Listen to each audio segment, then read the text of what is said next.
Assalamualaikum warahmatullahi wabarakatuh. Sebelumnya perkenalkan, nama saya Rajia Sabrina Takia dengan NIM 0805 1282429 dari kelas A2. Pada video kali ini saya akan menjelaskan mengenai materi garis pantai. Jadi garis pantai merupakan batas antara pertemuan lautan dan juga daratan sehingga visualnya dapat kita kenali di antara kedua elemen tersebut. Garis pantai sendiri fitur dan bentuknya itu ada berbagai macam di antara seperti teluk, semenanjung, pulau dan juga selat.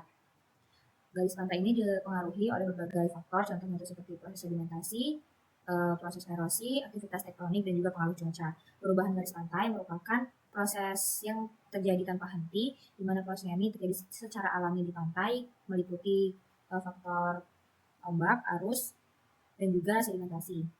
Untuk pengolahan garis pantai sendiri dapat kita lakukan untuk menganalisis dan memvisualisasikan bentuk perubahan garis pantai yang terjadi. Datanya dapat kita dapatkan dari citra satelit, peta topografi, ataupun survei secara langsung di lapangan. Selanjutnya kita akan melakukan pengunduhan data yang akan kita identifikasi garis pantainya. Nah, pertama-tama kita lakukan dulu pengunduhan data yang akan kita unduh di website USGS. Kita cari websitenya, kemudian kita login melalui akun yang sebelumnya sudah kita buat. Di bagian sini kita ganti pad and row, padnya kita masukkan 114 dan 60, row-nya 66, kemudian kita show. Nah, ini merupakan titik pulaunya, kemudian kita pilih di bagian data range ini kita ganti jadi 2015 karena kita akan mengunduh data dalam rentang waktu 5 tahun. Jadi dipilih tahun 2015 hingga ke tahun 2020. Kemudian kita kuotanya kita turunkan jadi 20%. Kemudian klik result.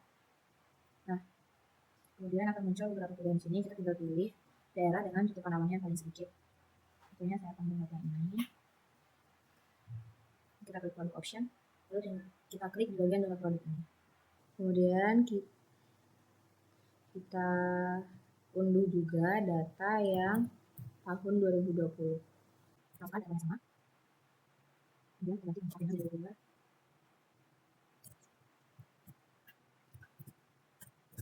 Kursornya diturunkan di bawah 20% juga. Kemudian kita klik insert. Nah, kita juga unduh di yang data 2022 ini. Kita pilih dengan ini wilayah dengan tutupan awannya yang paling sedikit. Kita produk option, kemudian kita klik download produk.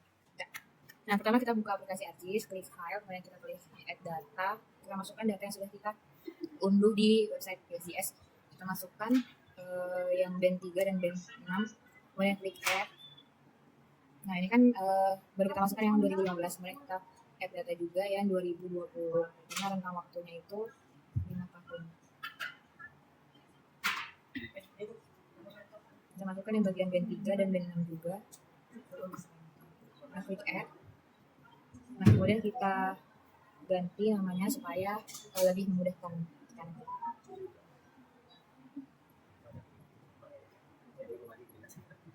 Ini kan band 3 2020. Kita lakukan semuanya. Kita semua lakukan.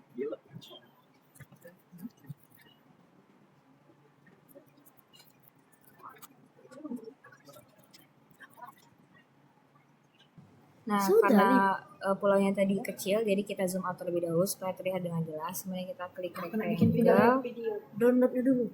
Kita buat kotak di bagian pulau kita. Kemudian ke Windows, kemudian klik image analysis. Kemudian kita lakukan klik pada semua band yang sudah ada.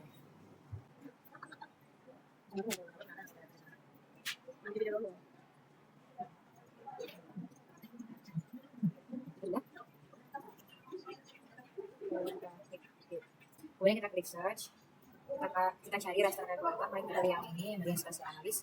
Kemudian kita pilih float, kita masukkan yang klik band 3 2015, ini band 6 2015, lagi kita klik float lagi, band 3 klik band 3 2015, plus klik band 6 2015.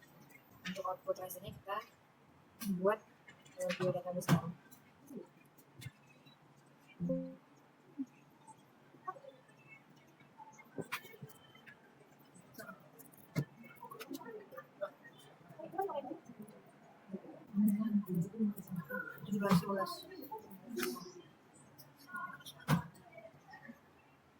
Oke. Kita tunggu prosesnya hingga selesai. Kemudian kita klik search lagi, kita gunakan restart calculator lagi. Yang kali ini kita lakukan pada di tahun 2020. Klik 2020, klik dengan 2020, dibagi klik dengan 2020 plus klik dengan 2020. Langsung kita ganti menjadi DWI 20. Kita klik save. Langkah selanjutnya kita klik restart calculator lagi, kemudian kita klik yang count, kemudian kita masukkan yang MNDWI 15. Masukkan tanda ini, klik 0, 1, 0, kemudian nama di bagian auto-testnya kita ganti jadi wilayah 15. Kemudian kita klik save, klik OK. Kita tunggu hingga prosesnya selesai.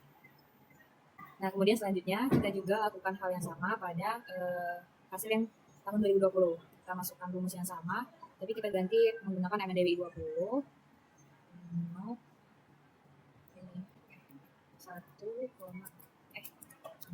Kemudian auto tracernya kita ganti namanya menjadi wilayah 20.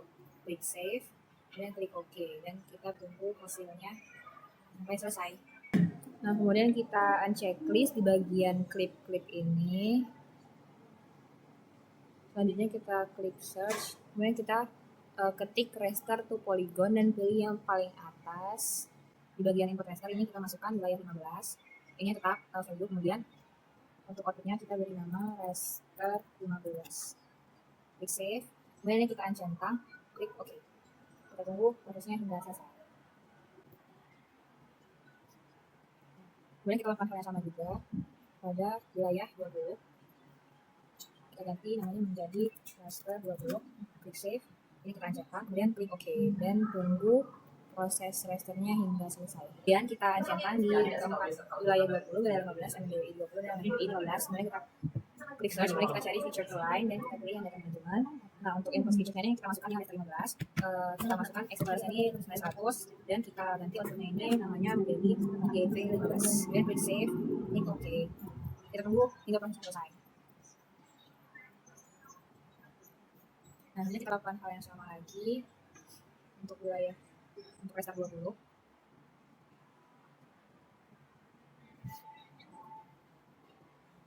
Nah, kemudian kita masukkan nilai isi 100, kita ganti yang menjadi GV 20.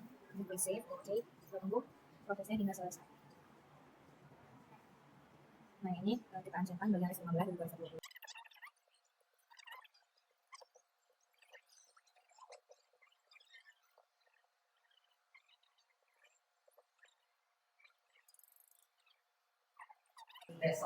Save edit, kemudian kita stop editing. Kemudian kita zoom bagian yang akan kita kaji garis pantainya. Nah, kemudian kita klik search, kita cari smooth line. Bagian input featuresnya kita masukkan GP 15, bagian outputnya kita beri nama garis pantai di 15, kemudian klik save, kemudian smoothing collection kita beri 100, kemudian klik OK. Tunggu hingga selesai. Kemudian kita lakukan hal yang sama juga pada GP 20. Outputnya kita ganti nama menjadi garis pantai 20. Save, kemudian smoothing collection dari 100, klik OK. Tunggu hingga selesai. Yes. Kemudian kita checklist GP20 dan juga GP15. Kemudian kita klik di bagian ini. Selanjutnya kita kedua warnanya boleh diganti. Kemudian kita klik OK. Kita lakukan hal yang sama pada yang garis pantai 15.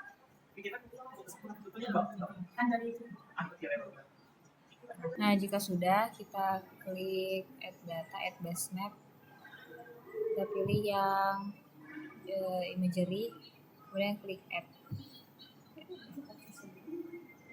Kemudian kita pilih daerah yang akan kita lakukan layout. Saya pilih daerah sini, terlihat perubahan garis pantai yang terjadi antara tahun 2015 dan juga tahun 2020. Kemudian kita klik file, patch and print setup. Kita pilih yang landscape, kemudian klik OK. Kemudian kita buka yang layout view.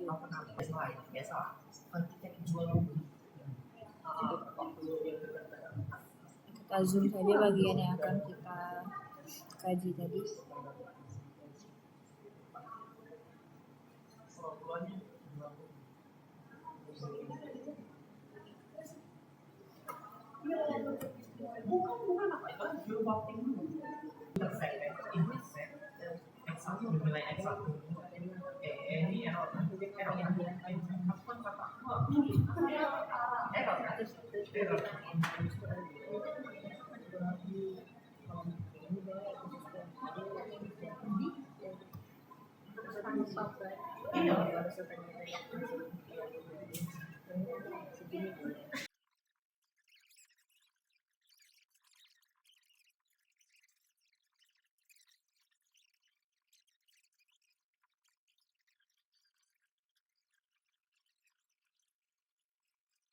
Jadi kesimpulannya pada video kali ini kita mengetahui perubahan garis pantai yang terjadi dalam kurun waktu 5 tahun dari tahun 2015 ke tahun 2020.